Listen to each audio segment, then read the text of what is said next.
Hi hello അസ്സാം വലൈക്കും welcome back. അപ്പോൾ ഞാൻ ഇന്ന് വന്നിരിക്കുന്ന ഒരു പുതിയ റെസിപ്പി ആയിട്ടാണ് കേട്ടോ. ഇതൊരു സദ്യ സ്പെഷ്യൽ എരിശ്ശേരി ആയിട്ടാണ്. അപ്പോൾ എല്ലാവരും ഇതൊന്ന് ട്രൈ ചെയ്ത് നോക്കണം. അതുപോലെ തന്നെ ഫീഡ്ബാക്ക് അറിയിക്കുക. നല്ല ടേസ്റ്റി ആയിട്ട് വളരെ എളുപ്പത്തിൽ ഈസി ആയിട്ട് കുക്കറിൽ ഉണ്ടാക്കാൻ പറ്റുന്ന ഒരു റെസിപ്പിയാണ്.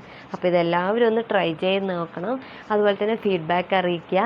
എൻ്റെ ചാനൽ ആദ്യമായിട്ട് കാണുന്നവരാണെങ്കിൽ സബ്സ്ക്രൈബ് ചെയ്യുക, ലൈക്ക് ചെയ്യുക, ഷെയർ ചെയ്യുക. അപ്പോൾ നമുക്ക് വീഡിയോയിലോട്ട് പോവാം.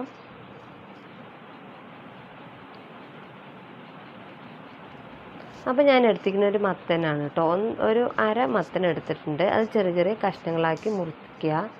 പിന്നെ അതിലോട്ട് നമുക്ക് ചെറിയുള്ളിയും വെളുത്തുള്ളിയും വേണം. ഒരു 6 ചെറിയുള്ളിയും ഒരു 3-4 വെളുത്തുള്ളി എടുത്തിട്ടുണ്ട്.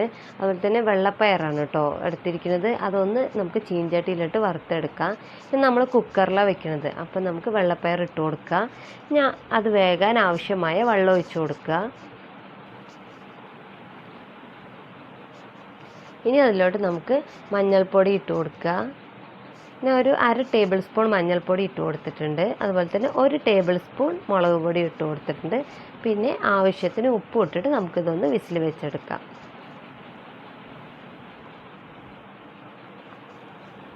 ഇനി അതിലോട്ട് ആവശ്യമായത് ഒരു 1/2 മൂടി തേങ്ങയാണ് കേട്ടോ. അപ്പോൾ നമ്മൾ തേങ്ങ നന്നായിട്ട് അരയ്ക്കാൻ ഒന്ന് ക്രഷ് ചെയ്തിട്ട് എടുക്കാനാണ്. അപ്പോൾ ഇനി അതിലോട്ട് ജീരകം ഇട്ട് കൊടുത്തിട്ടുണ്ട്. ഇനി ഇതിൽ നമുക്ക് പച്ചമുളക് ആഡ് ചെയ്യാം. പക്ഷേ നമ്മളിപ്പോൾ പച്ചമുളക് ആഡ് ചെയ്യണില്ല കേട്ടോ. കാരണം മുളക് പൊടി ഓൾറെഡി നല്ല എരിവുണ്ടാവും. അപ്പോൾ അതുകൊണ്ട് പച്ചമുളക് ആഡ് ചെയ്യണില്ല. ഇതപ്പോൾ നമ്മളൊന്ന് ക്രഷ് ചെയ്തിട്ട് എടുത്തിട്ടുണ്ട് കേട്ടോ. നന്നായിട്ട് അരഞ്ഞു പോകണ്ട, ജസ്റ്റ് ഒന്ന് ക്രഷ് ചെയ്തെടുത്താൽ മതി. പിന്നെ അതാ നമ്മുടെ വെള്ളപ്പയർ ഇപ്പോൾ റെഡി ആയിട്ട് വന്നിട്ടുണ്ട്. വിസിൽ വന്നിട്ടുണ്ട് കേട്ടോ. ഒരു 3-4 വിസിൽ വന്നിട്ടുണ്ട്. ഇതപ്പോൾ കറക്റ്റായിട്ട് വെന്ത് കിട്ടിയിട്ടുണ്ട്. ഇനി നമുക്ക് അതിലോട്ട് മത്തൻ ഇട്ട് കൊടുക്കാം. നമ്മളിപ്പോൾ ഇത് കുക്കറിലാണ് കേട്ടോ ഇത് വെക്കണത്. അതുകൊണ്ട് തന്നെ മത്തൻ ഇട്ട് കൊടുക്കുക.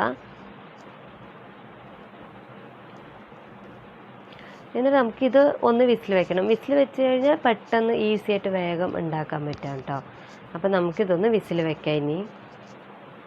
ഇനി നമ്മൾ ഇതിനിപ്പോൾ ഉപ്പ് കുറച്ച് ചേർക്കുന്നുണ്ട്. ഇപ്പോൾ നമ്മൾ ആവശ്യത്തിന് അനുസരിച്ച് ഉപ്പ് ചേർക്കുക.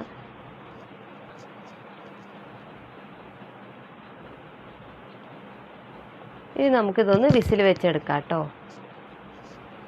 ഇതപ്പോൾ നമുക്ക് കറക്റ്റായിട്ട് വെന്ത് കിട്ടിയിട്ടുണ്ട്. വെള്ളപ്പയറും മത്തനും അതുപോലെ തന്നെ നന്നായിട്ട് വെന്ത് കിട്ടിയിട്ടുണ്ട് കേട്ടോ. വെള്ളപ്പയർ ഫസ്റ്റ് വിസിൽ വെക്കുന്ന സമയത്ത് നമുക്കൊരു 1/4 വേവ് വെക്കണം. പിന്നെ മത്തനിട്ട് കഴിഞ്ഞാൽ നമുക്ക് ഫുള്ളായിട്ട് അത് കറക്റ്റായിട്ട് കിട്ടും കേട്ടോ, വെന്ത് കിട്ടും. ഇത് നമുക്കൊന്ന് ഉടച്ചെടുക്കാം. ഈ ഉടയ്ക്കുന്ന സമയത്ത് നമ്മൾ നന്നായിട്ട് ഉടക്കരുത്, ചെറുതായിട്ടൊന്ന് കടിക്കാനുള്ള പോലെ ഒന്ന് ഉടച്ചു കൊടുക്കുക. ഇനി നമ്മളിതിലോട്ട് ക്രഷ് ചെയ്ത് തേങ്ങ ഇട്ട് കൊടുക്കുക. ഇനി നമുക്ക് ഉപ്പൊക്കെ ഇപ്പോൾ നോക്കിയിട്ട് ആവശ്യത്തിന് ഇട്ട് കൊടുക്കാം കേട്ടോ. അപ്പോൾ അത് കറക്റ്റായിട്ട് വന്നിട്ടുണ്ട് കേട്ടോ. നല്ല ടേസ്റ്റാണ്. പിന്നെ ഇപ്പോൾ സദ്യയൊക്കെ ഉണ്ടാക്കാൻ പോകുന്നത് ഓണമൊക്കെ ആയിട്ട്. അപ്പോൾ എല്ലാവരും ഒന്ന് ട്രൈ ചെയ്ത് നോക്കണം. നല്ല ടേസ്റ്റാണ് കേട്ടോ. ഈ കറി ചോറിൻ്റെ കൂടെ നന്നായിട്ട് ഇത് മാത്രം മതി കഴിക്കാൻ. ഇനിയിപ്പോൾ നമുക്ക് ആ തിള വരുന്നുണ്ട് കേട്ടോ. അപ്പോൾ ഒന്ന് ജസ്റ്റ് ഒന്ന് തിളച്ച് കഴിഞ്ഞ് നമുക്കൊന്ന് ഫ്ലെയിം ഓഫ് ചെയ്യാം. കൂടുതലായിട്ടൊന്ന് തിളച്ച് പോകണ്ട, ജസ്റ്റ് ഒന്ന് തിളച്ചാൽ മാത്രം മതി. ഇതാണ്ടോ നമ്മളിപ്പോൾ ഫ്ലെയിം ഓഫ് ചെയ്തു. ഇതാ നമ്മൾ ചീഞ്ചട്ടി എടുത്തിട്ടുണ്ട്. ഇനി ഇതിലോട്ട് നമുക്ക് വെളിച്ചെണ്ണ ഒഴിച്ച് കൊടുക്കുക. ഓയിൽ ഒഴിക്കരുത്, വെളിച്ചെണ്ണ ഒഴിച്ച് കൊടുക്കുക. എന്നിട്ട് നന്നായിട്ട് വെളിച്ചെണ്ണ നന്നായിട്ട് ചൂടായിട്ട് വരട്ടെ.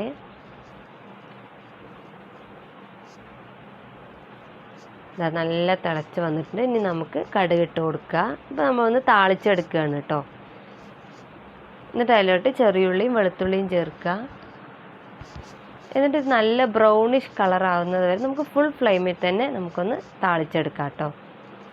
നമുക്ക് കറിവേപ്പിലയൊക്കെ ചേർത്താം. അപ്പോൾ നന്നായി ബ്രൗണിഷ് കളറാവട്ടെ. അപ്പോൾ അതുവരെ ഒന്ന് വെയിറ്റ് ചെയ്യുക. അപ്പോൾ ഇനി കറിവേപ്പില ഇട്ട് കൊടുത്തിട്ടുണ്ട്. എല്ലാവരും ഇതൊന്ന് ട്രൈ ചെയ്ത് നോക്കും കേട്ടോ. വളരെ ടേസ്റ്റി ആയിട്ട് പെട്ടെന്ന് ഉണ്ടാക്കാൻ പറ്റുന്നൊരു റെസിപ്പിയാണ് കേട്ടോ. ഇതപ്പോൾ ബ്രൗണിഷ് കളറൊക്കെ ആയിട്ടുണ്ട്. താളിച്ചിട്ടുണ്ട് കേട്ടോ. അപ്പോൾ ഈ കറി എല്ലാവരും ഒന്ന് ട്രൈ ചെയ്ത് നോക്കുക. ഇനിയിപ്പോൾ നമ്മുടെ ഓണമൊക്കെ വരികയല്ലേ. അപ്പോൾ എല്ലാവരും സദ്യയ്ക്ക് ഒന്ന് സ്പെഷ്യലായിട്ട് ഉണ്ടാക്കാൻ പറ്റുന്ന ഒരു റെസിപ്പിയാണ് കേട്ടോ. അപ്പോൾ നല്ല ടേസ്റ്റാണ്. വളരെ വേഗത്തിൽ എളുപ്പത്തിൽ കുക്കറിൽ നമുക്ക് ഉണ്ടാക്കിയെടുക്കാം. അപ്പോൾ എല്ലാവരും ഇതൊന്ന് ട്രൈ ചെയ്ത് നോക്കണം. അതുപോലെ തന്നെ ഇപ്പോൾ നമ്മളിതിൽ വെള്ളപ്പയർ ആഡ് ചെയ്തിട്ട് ഉണ്ടാക്കിയിരിക്കുന്നത്. ഇതുപോലെ നിങ്ങൾക്ക് ചേന ആഡ് ചെയ്യാം, അതുപോലെ തന്നെ പരിപ്പിൽ ആഡ് ചെയ്യാം.